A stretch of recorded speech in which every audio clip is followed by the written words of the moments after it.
Maagang pamasko ang ipinamahaging tulong ng Alagang Kapatid Foundation para sa mga nasunugan sa Tondo, Maynila. Ang mga regalong yan, alamin sa report na ito. Ilang linggo na lang, Pasko na. Habang abala na ang marami sa paglalagay ng pamaskong dekorasyon sa kanilang mga tahanan, ang Alagang Kapatid Foundation pinaaga ang Pasko para sa mga biktima ng sunog sa Barangay Aroma, Tondo, Manila.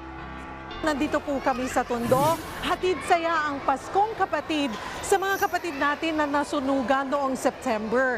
Bit-bit po namin ang munting regalo ng Alagang Kapatid Foundation at TV5. At ito po ay isa sa mga regalong dala natin. Kung makikita nyo, ayan, dito po gawa ito ng ating mga eco-nanay, itong ribbon na ito. Kasama ang ilang mga kagamitan para sa bahay at ilang mga pagkain.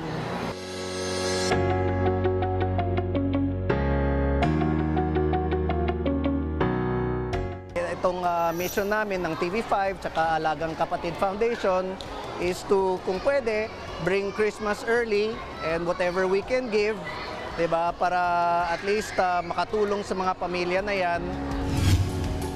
Ang regalo para sa ating mga kapatid sa Tondo ay Christmas bucket na laman ang maagang Noche Buena package.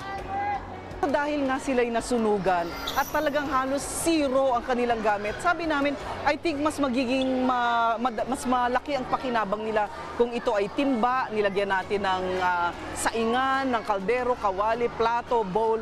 So talagang ito ay mga gamit na hindi lamang nila itatapon pagkatapos, kundi talagang magagamit nila sa pang-araw-araw. Ang biyudang si Aling Mary Joy, isa sa nasa 1,000 pamilya na nasunugan at hirap bumangon mula sa trahedya. Lahat po ng sideline po na dapat kong gawin sa mga anak ko, ginagawa ko. Mahirap pero kinakaya ko pa rin. Hindi man naisalba ang kanilang mga gamit, maswerte pa rin ang pamilya dahil ligtas si Aling Mary Joy at kanyang 7 anak.